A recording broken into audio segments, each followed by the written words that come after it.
السلام علیکم ناظرین، بڑی خبر ہے اور خبر یہ ہے کہ D G I S P R جناب احمد شریف نے پریس کانفرنس کی ہے۔ بڑی تگڑی پریس کانفرنس کی ہے، یعنی فوج نے کھل کر آج بتا دیا ہے کہ جناب غصہ ہے، شدید ترین غصہ ہے۔ عمران خان کے لیے اور تحریک انصاف کے لیے کوئی معافی نہیں، اور پہلی دفعہ فوج کی جانب سے یہ بھی کیٹیگوریکلی کہہ دیا گیا ہے کہ عمران خان کو معافی تو مانگنی پڑے گی، سب کے سامنے معافی مانگنی پڑے گی، عوام کے سامنے عمران خان معافی مانگیں گے اور اس کے بعد عوام کے سامنے وعدہ بھی کریں گے کہ اب عمران خان ایسی سیاست نہیں کریں گے۔ D G I S P R کی بڑی کھل کر بڑی ڈیٹیل پریس کانفرنس رہی۔ اس پریس کانفرنس میں جو آئی ایس پی آر صاحب نے الفاظ استعمال کیے، یہ الفاظ شدید الفاظ ہیں، ان کی شدت آپ نے محسوس کرنی ہے۔ آئی ایس پی آر صاحب نے کہا انتشاری ٹولہ، آئی ایس پی آر صاحب نے کہا کہ سیاسی پلوائی، آئی ایس پی آر صاحب نے کہا کہ انتشاری گروہ، زہریلا بیانیہ اور تحریک انصاف کو ایک سیاسی جماعت کہہ کر پکارا، جھوٹ فریب، بار بار جھوٹ، جھوٹا بیانیہ، زہریلا بیانیہ، فوج کے خلاف بیانیہ، یہ الفاظ بار بار D G I S P R صاحب نے استعمال کیے، ان کی شدت آپ محسوس کریں۔ آئی ایس پی آر صاحب یہ کہہ رہے ہیں کہ 9 مئی اصل میں فوج کا مقدمہ نہیں ہے، یہ پاکستانی عوام کا مقدمہ ہے۔ عوام اور فوج میں 9 مئی سے پہلے نفرت پیدا کی گئی۔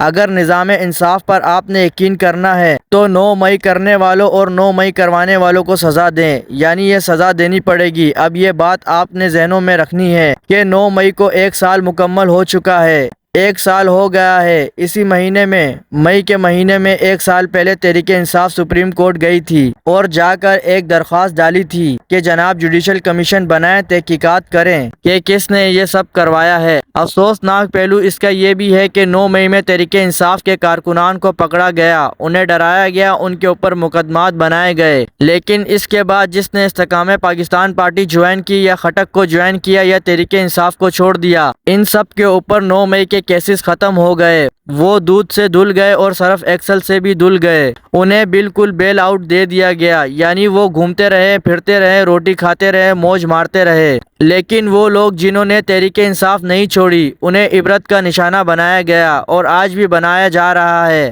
آئی ایس پی آر صاحب آج یہ کہتے ہیں نظام انصاف پر اگر آپ نے یقین قائم رکھنا ہے تو 9 مئی کے وہ تمام تر لوگ جو 9 مئی کرنے والے اور کروانے والے ہیں ان کو سزا دینی پڑے گی۔ 9 مئی ڈھکا چھپا نہیں ہے، ہم سب نے اپنی آنکھوں سے ہوتے دیکھا ہے، ہم سب کے سامنے 9 مئی ہوا۔ انہوں نے کہا کہ افواج کے خلاف، ایجنسیز کے خلاف ایک زہریلا بیانیہ بنایا گیا ہے۔ 9 مئی سے پہلے باقاعدہ سے ذہن سازی کی گئی اور اس کے بعد کچھ سیاسی لیڈروں نے باقاعدہ ہدایت جاری کی کہ فلانے ہدف کے اوپر، یعنی فلانی جگہ کے اوپر، فوجی تنصیبات کے اوپر حملہ کرنا ہے، اسے جلانا ہے۔ تو ڈائریکٹ فوج یہ سمجھتی ہے کہ جن جگہوں پر جن فوجی تنصیبات پر حملے ہوئے وہ صرف اور صرف تحریک انصاف نے کروائے ہیں، عمران خان نے کروائے ہیں۔ آئی ایس پی آر صاحب نے کہا کہ آپ نے پھر عوام کا غصہ دیکھا کہ عوام نے جب اس گروہ کو پہچان لیا تو عوام ان سے پیچھے ہٹ گئی۔ اب اس کے اوپر سوال ہوا کہ جس طرح 8 فروری والے دن عوام نے ووٹ ڈالا تو یہ میسو ہے، تو اس پر بھی آئی ایس پی آر صاحب نے کہا کہ یہ جھوٹ اور فریب ہے، یہ بالکل جھوٹ کے اوپر مبنی ہے۔ انہوں نے کہا جناب یہ سب کچھ جو کہا جا رہا ہے، یعنی ان سے پوچھا گیا کہ خیبر پختونخوا کے اندر وہ پارٹی حکومت بنا گئی، مرکز کے اندر ان کی سیکنڈ لارجسٹ پارٹی کے طور پر سامنے ہے، جو کہ لارجسٹ پارٹی ہے، لیکن ظاہر ہے اس کا مینڈیٹ چھینا گیا ہے۔ لیکن آئی ایس پی آر صاحب نے کہا کہ نہیں، یہ سب کچھ جھوٹ کے اوپر مبنی ہے اور اس کے اندر کوئی ریئلٹی نہیں ہے۔ اس کے بعد ان سے پوچھا گیا کہ عمران خان کے ساتھ کوئی بات چیت یا ڈیل ہو سکتی ہے۔ آئی ایس پی آر صاحب نے کہا کہ فوج کو ڈیل نہیں کرنی چاہیے، یہ فوج کا کام نہیں ہے کہ کسی سیاسی جماعت سے بات چیت کرے، لیکن ایک ہی طریقہ ہے کہ 9 مئی کرنے والے معافی مانگے، عوام کے سامنے آ کر معافی مانگے اور پھر وعدہ بھی کریں کہ آئندہ انتشار کی سیاست نہیں کریں گے، یعنی کہ کلیئر کٹ میسج دیا ہے عمران خان کو کہ بھائی معافی مانگو، 9 مئی کے اوپر عوام کے سامنے آؤ، میڈیا میں آؤ اور آ کر معافی مانگو، ہم سب سے غلطی ہوئی ہے، گستاخی ہوئی ہے، لہٰذا ہمیں معاف کر دیا جائے۔ اس کے بعد آئی ایس پی آر صاحب سے سوال پوچھا گیا کہ جناب یہ جو 6 ججز سپریم کورٹ کے اندر گئے ہیں کہ خفیہ ادارے ان کا بازو موڑ رہے ہیں اور انہیں فیصلہ نہیں دینے دے رہے، تو اس کے جواب میں ISPR نے کہا کہ میں اس کے اوپر کمنٹ نہیں کروں گا،